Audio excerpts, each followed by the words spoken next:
On the main line, there is one of the biggest areas ever. There is a small switch where engines can switch onto different tracks. One day, James was pulling up to this. He sighed and said, "Great," as he looked at a red signal. What is it, James? Are you upset that it's a red signal? Yeah, besides, it smashes your paint, said a truck plowing nearby. No, it's this stupid thing, signalman, Jerry. He's just so nice to everyone. Like, oh, hi, Thomas. Here you go. Let me quickly switch the points for you. Oh, this, oh, that, oh, everything. Ugh, he's such an annoying thing. James, does it really bother you? At least he's not wearing a red suit. And another thing, why does he have to be saved? Oh, Holly Jerry. Yeah. He's just too idiotic, said James. And with that, he pulled away. Oh, James, you're so nerdy. Oh, yeah. Besides, I think we should have another conversation. Yes, indeed. Look, it's Thomas. Oh, hello, Thomas. Did you get completely lost again? Ugh, I'm not dealing with this today.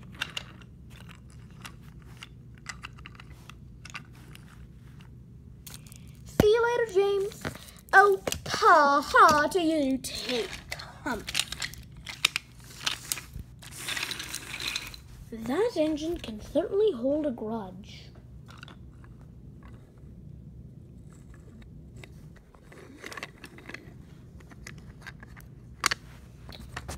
It was another day as Jerry walked into the signal house. He quickly got to work, switching the points as engines came in and out. Soon, Thomas arrived, but he had to wait as usual. He arrived by the time Henry was coming, and the signalman was waiting for James. He said, "Hi, Thomas. How are you doing?" "Oh, good, Jerry. How are you?" Fine. It's just James. I was in the yard this morning getting a ride, and James just kind of said, "Hello?" He said something offensive, didn't he? Yes. I mean, I know I'm the signalman and I can be stupid, but still, no. I am not hearing that. Jerry, you are a hard-working staff member, and if James thinks you are bad, then just ignore him. He is a stuck-up, snooty thing. He's foul-mouthed and...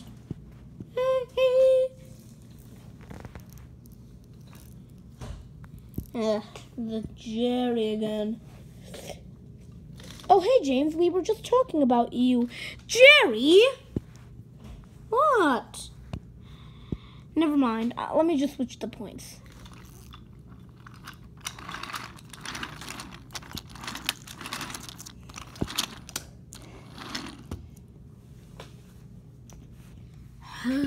James sighed. It's like I'm the only one with dignity around here. Everyone else is just... Ugh. I mean, Henry's Express is stupid too. It slowed me down.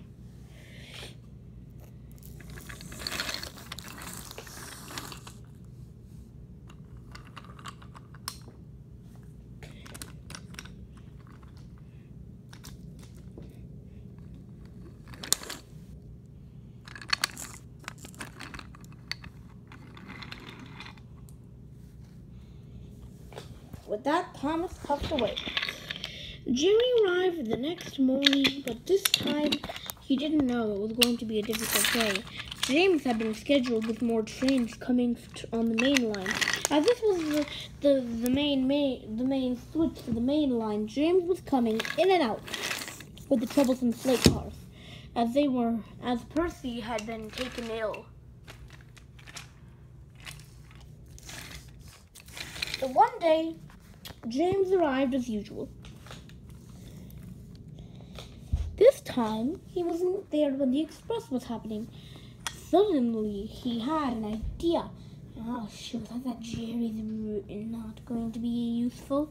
James was so caught up in schedule, he didn't realize that an express was coming through. He thought it was going to be a small goods train. So he shunted the sleigh cars onto the other track and smiled. Suddenly, Thomas came in. He applied his brakes. Thomas, what are you doing here? James, what are you doing? The sleigh cars are on the line for Henry. What? Oh, no, said Thomas. Unfortunately, as James was trying to go forward, a tree fell on the line and he couldn't move. Oh, no, this is bad. This is bad. We need help. James screamed. The signalman suddenly had an idea. This is Jerry to control. Jerry to control. We have an emergency backup. Ryan, okay, we need an engine quickly to be here. James is stuck on the line with sleigh cars as the tree has fallen down the line and Henry is coming with the express. Roger. We'll see who the closest engine is. Let me check through my files. The closest engine is Ryan. I'll send him immediately. Control to Ryan. Control to Ryan. Do you read me? Loud and clear. What seems to be the problem? James is stuck on the tracks and Henry's coming with the fast passenger train. Oh no. I'll be on the case. I'll be there immediately. And Ryan hurried away.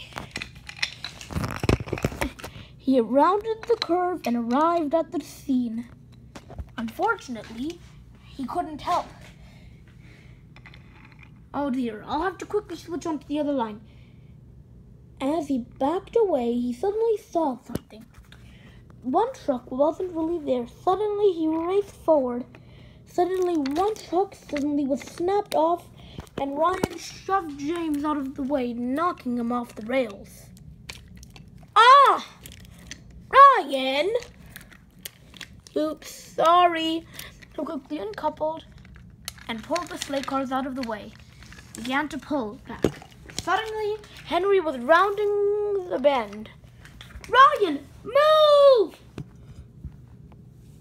And Ryan did, just in time.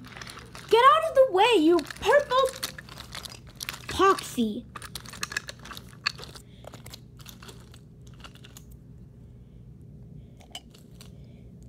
Everything was okay. But Sir Topham Hatt had been on the train and Henry was backing up. He did, as he saw James plowed in a field. Oh dear, he said.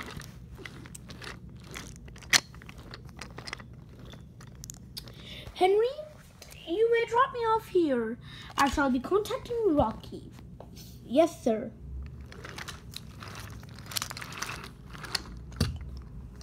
With that, Rocky was contacted and an engine was soon to bring him. Well, actually, Ryan had to leave and bring Rocky back. He had already shunted the sleigh cars and Rocky was ready to take James back to put James back on the truck. Soon Ryan was done and James was on the truck.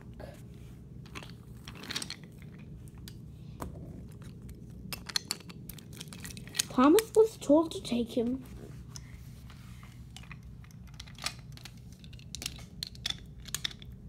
And Ryan was going to take Thomas's train.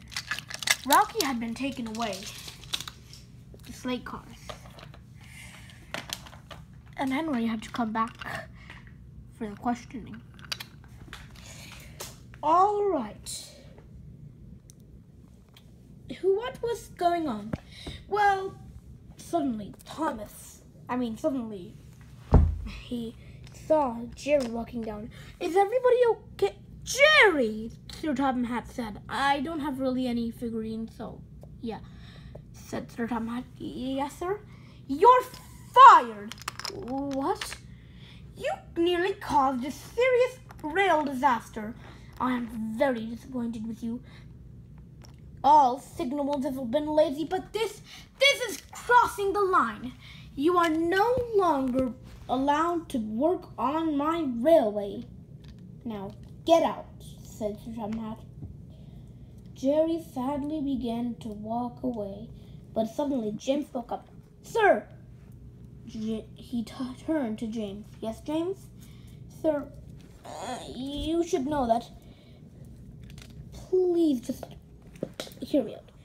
Jerry has been very useful. It's just, I never wanted him. I thought him to be too... So yet, Jerry turned around. Jerry is a hard-working, loyal citizen to this railway, you could say, and I treated him like garbage, and it's really my fault. I just really didn't like him, and I don't know why, but I just need to say it's not Jerry's fault, sir. It's mine.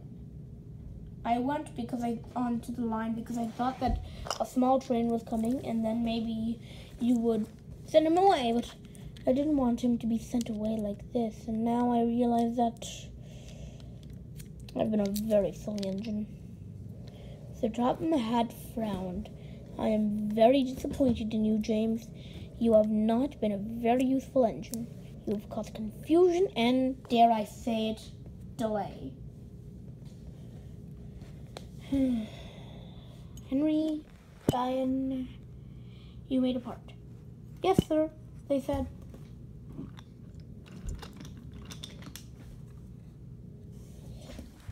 Thomas, I think I'd like you to leave James here. Maybe go get a flatbed. Yes, sir.